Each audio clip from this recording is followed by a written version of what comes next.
پاکستان ایک بڑا خوبصورت ملک ہے، سیاحوں کی جنت اس کو کہا جائے تو بے جانی ہوگا۔ یہاں پہ بے شمار مقامات ہیں سیاحت کے لیے، تفریح کے لیے۔ ایک طرف صحرا ہیں، دوسری طرف پہاڑی وادیاں ہیں، ایک طرف سمندر ہے، دریا ہیں، سرسبز علاقے ہیں، اور پاکستان کی آبادی بھی بہت زیادہ ہے۔ یعنی پاکستان میں ٹورزم جو ہے وہ اگر صرف پاکستانی ہی لوگ ٹورزم کے، سیاحت کے شوقین ہوں تو یہی ایک بہت بڑی معاشی ایکٹیویٹی ہوگی، اور اگر غیر ملکی سیاح آئیں تو کیا بات ہے۔ اب تو کمیونیکیشن کا بہت اچھا ہو گیا ہے، موٹر ویز بن گئی ہیں، جانا آنا بہت آسان ہو گیا ہے۔ تو زیادہ پرانی بات نہیں ہے کہ جب پاکستان کی ساری سڑکیں سنگل ہوا کرتی تھیں، ڈبل روڈ جو ہے وہ صرف شہروں کے اندر ہوا کرتی تھیں۔ مثلا کراچی کی جو شارع فیصل ہے یہ دو رویہ سڑک ہے، اور لوگ بڑی حیران ہوتے تھے کہ کتنی عالیشان سڑک ہے، ڈبل روڈ ہے۔ اور میں نے اپنی گاڑی میں جو پاکستان کے سفر کیے ہیں، مجھے یاد ہے کہ سپر ہائی وے سے حیدرآباد پہنچتے تھے ڈبل روڈ، اور حیدرآباد کے بعد وہ کنٹینیوس آپ سمجھیں کہ لاہور پشاور تک وہ سنگل روڈ ہوا کرتی تھی۔ آگے جو روڈ ہے جو لاہور سے کراچی جاتی ہے، جس کو KLP بھی لوگ کہتے ہیں کہ کراچی لاہور پشاور روڈ، تو وہ بھی سنگل ہوتی تھی۔ بسیں بھی کم تھیں، ٹرین میں زیادہ تر سفر کئی کے دن 15 دن پہلے لوگ ریل گاڑی کی سیٹ اور برتھ بک کرا کے اور پھر اس میں بیٹھ کے 2 دن کے اندر سفر کر کے لوگ دور دراز پہنچتے تھے۔ تو ان دنوں جب یہ GT روڈ ہے جو لاہور سے اسلام آباد راولپنڈی تک جو روڈ ہے، یہ جب ڈبل ہوئی تو اس پہ بڑی خوبصورت بسیں، چھوٹی والی کوسٹر جو ٹویوٹا کوسٹر بسیں ہیں وہ چلنا شروع ہوئیں راولپنڈی سے لاہور یا اسلام آباد سے لاہور، جن کو فلائنگ کوچ کا نام دیا۔ تو کئی کمپنیاں تھیں جن کی اسکائی ویز کی فلائنگ کوچ، تو فلائنگ کوچ نام کی کمپنی تھی، وہ مختلف ناموں سے وہ فلائنگ کوچ چلا کرتی تھی۔ وہ بڑی ان کا انٹیریئر بالکل ہوائی جہاز کی طرح ہوتا تھا، ہوائی جہاز کی طرح اس میں AC کے آؤٹ لیٹ کم زیادہ کرنے کے ہوتے تھے، سیٹیں بھی اسی طریقے سے ہوتی تھیں۔ تو اس میں ذرا لوگ سوار ہوتے تھے تو تھوڑا سوفسٹیکیٹڈ اور یہ شو کرتے ہوئے کہ جیسے کہ بہت امیر لوگ ہیں، اور وہ ویسے تو وہ جہاز میں سفر کرتے ہیں۔ آج چونکہ سیٹ نہیں مل سکی تو وہ فلائنگ کوچ میں آ رہے ہیں، یہ اس طریقے کے بھی تاثرات لے کے لوگ بیٹھا کرتے تھے۔ تو میں اس زمانے میں سیاحت ہم نے شروع کی تو ہم یہی کرتے تھے کہ شالیمار ایکسپریس میں بیٹھ کے کراچی سے لاہور پہنچتے تھے صبح ہی صبح، اور یا صبح سے چلتی ٹرین تو شام کو، اور وہاں سے باہر نکل کے اڈے پہ پہنچ گئے، بلکہ ریلوے اسٹیشن کے سامنے ہی یہ سارے فلائنگ کوچ والے چلا کرتے تھے یہاں سے اسلام آباد کے لیے۔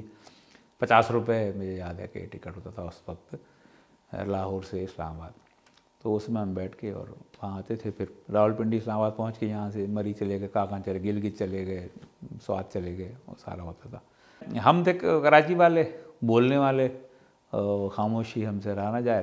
فلائنگ کوچ میں جب بیٹھتے تو لوگ بالکل خاموش بیٹھے ہوئے ہیں، سیدھے سامنے دیکھ رہے ہیں، یا انگریزی رسالہ ہاتھ میں پکڑا ہوا ہے اس پہ مطالعہ کر رہے ہیں، یا انگریزی پڑھنی آ رہی ہے تو کر رہے ہیں، ورنہ تصویریں دیکھ رہے ہیں خالی، لیکن بے تکلف نہیں ہونا، کسی سے بات نہیں کرنی، اکڑ اکڑ کے رہنا۔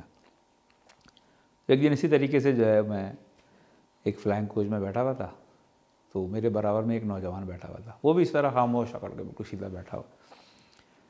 میں نے تھوڑی دیر میں ایسے ہی اس سے گفتگو شروع کی، میں نے اس سے پوچھا کہ آپ کہاں جا رہے ہیں؟ تو کہنے لگے میں جا رہا ہوں رسال پور۔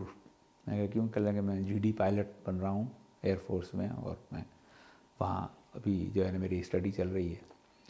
تو میں نے بھی اپنا بتایا کہ میں کراچی سے آیا ہوں، گھومنے جا رہا ہوں۔ تھوڑا سا وہ بے تکلف ہوا، اور تھوڑی دیر میں ہماری دوستی ہو گئی۔ پھر پوری بس میں باقی سب لوگ خاموش سفر کر رہے تھے، ہم دونوں بیٹھے ہوئے بڑے مزے سے باتیں کر رہے تھے، تو بڑے مزے کی باتیں، بڑا اچھا وہ تھا۔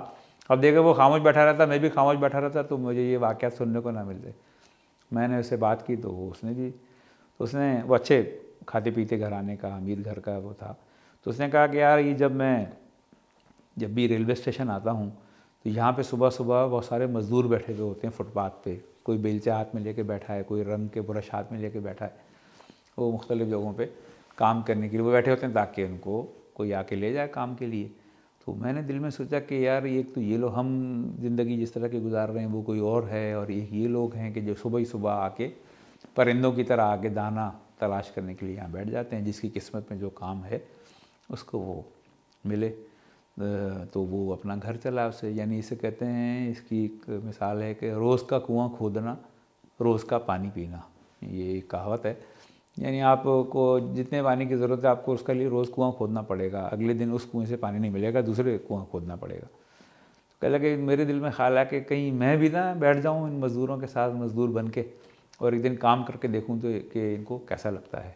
کہ یہ میرے دل میں خیال آیا تو اگلے دن میں نے یہ کیا کہ ذرا ہلکے میلے سے پرانے کپڑے پہنے، سر پہ رومال باندھا اور آ کے یہاں فٹ پاتھ پہ بیٹھ گیا۔ کریں تھوڑی دیر گزری تو ایک بندہ آ کے مجھ سے کہنے لگا کہ جی وہ ہمارے گھر میں ایک وہ ہم کام کر رہے ہیں تو وہ مٹی کھودی جا رہی ہے تو وہ مٹی اٹھا کے باہر ڈالنی ہے، تو کام کرو گے؟ میں نے کہا جی کروں گا۔ تو وہ مجھے اپنے گھر لے گیا، وہاں کام چل رہا تھا، تو وہ مجھے صرف مٹی اٹھا کے ڈوکری میں وہ باہر ایک جگہ ڈالنی تھی۔ کہ لگے میں سارا دن کام کرتا ہے، میرا بیڑا غرق ہو گیا، برا حال، پسینہ ہے، لیکن زندگی میں اس طرح کا کام کبھی کیا نہیں تھا، لیکن چونکہ میں نے اپنے اوپر خود یہ لاگو کیا تھا کام، تو وہ میں کرتا رہا سارا دن۔ شام کو جب وہ کام ختم ہوا تو وہ اس نے مجھے مزدوری دی 10 روپے۔ 10 روپے اچھی مزدوری تھی اس زمانے میں، جب سمجھے کہ لاہور سے اسلام آباد کا کرایہ 50 روپے ہو سکتا ہے ایئر کنڈیشن گاڑی کا، تو 10 روپے اچھی مزدوری تھی۔ وہ میں نے لی اور گھر آ گیا۔ کہہ رہے وہ 10 روپے مجھے اتنے عزیز، اتنے دل سے لگا کے رکھا کہ وہ میں نے زندگی میں کتنے پیسے آئے گئے ہمارے ہاتھوں میں، مجھے کوئی اور نوٹ اتنا پسند نہیں تھا، اتنا محبوب نہیں تھا جتنا وہ 10 روپے کا نوٹ۔ کہہ رہے وہ نوٹ میں نے فریم کرا لیا اور وہ اپنے کمرے میں وہ نوٹ میں نے ابھی لگایا ہوا ہے میرے کمرے میں۔ کبھی آپ میرے پاس آئیں دیکھیں گے، ایک طرف ایک تصویر لگی جس میں صرف 10 روپے کا نوٹ فریم میں لگا ہوا ہے۔ یہ وہ نوٹ ہے جو میں پائلٹ بن رہا ہوں ایئر فورس میں نے مزدور کا بھیس بنا کے جا کے وہ نوٹ کمایا تھا۔